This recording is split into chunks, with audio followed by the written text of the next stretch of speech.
This happened when I was a senior in high school. Snapchat was how I communicated with all of my friends during that time. In fact, I would bet that Snapchat was the most popular app in the entire school. I went to a pretty large high school and really enjoyed it. Sometime in the fall semester, though, I was added on Snapchat by a new user. It happened on a day shortly after I arrived at school. It did not seem like a bot or anything like that, but I still didn't know who this person was. The username was Josh something. It was a lot of numbers, and the name was just Josh. There were probably a few people named Josh at my school. I added the account back without giving it much thought. Not long after doing so, Josh sent me a Snapchat. It was a chat though, not a picture. He said hi to me and what's up. I responded asking him who he was and how I knew him. He claimed to go to my school and mentioned it by name. I believed him and had no reason not to. I don't remember exactly what I said after that, probably just cool or something. We talked very briefly, but I didn't know what he looked like, so I didn't know if I had a class with him or anything. The conversation didn't last very long and I stopped talking with him. But later on, in that same school day, I got another Snapchat from Josh. Once again, it was just a chat, and I still didn't know what he looked like. He said, "Meet me behind the school near the English hallway doors after school." That was kind of weird. Why was he asking me to meet him after school? I knew where that exit was from the English hallway. It was rarely used and in the back corner of the school in a quieter area. I asked him why. He said to just please show up. I really wanted to know who exactly this guy was, but when I clicked on his username again, there was no way of knowing.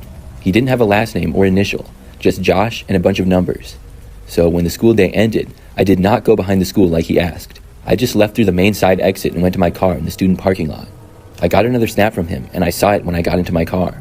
He asked me where I was, and I left him on open and then started to drive home.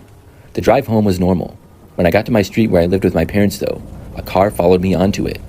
We lived on a quieter street, and I did not recognize the car. I pulled into my driveway, and the car kept going down the street.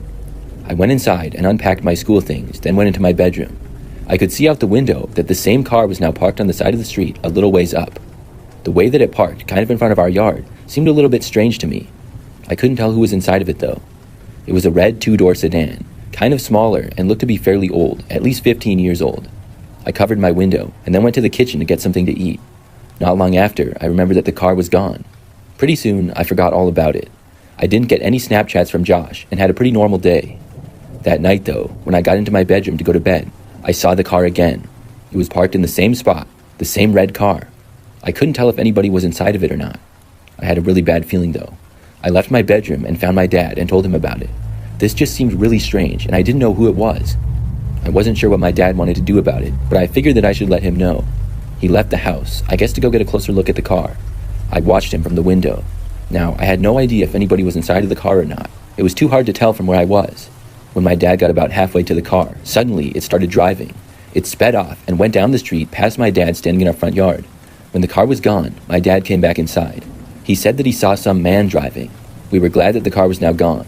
I didn't connect the car to the person on Snapchat, but the next morning I remembered the person. When I looked on Snapchat, I had been blocked from the account. I asked around some friends at school, and none of them knew who the Josh guy could possibly be. I'm pretty sure that a grown man was pretending to be the Josh guy and tried to get me to go with him. He probably followed me home after I didn't meet up with him like he asked. It's really creepy to think about if that was in fact the case. The good thing though is that I've never heard from him again or saw the car after that.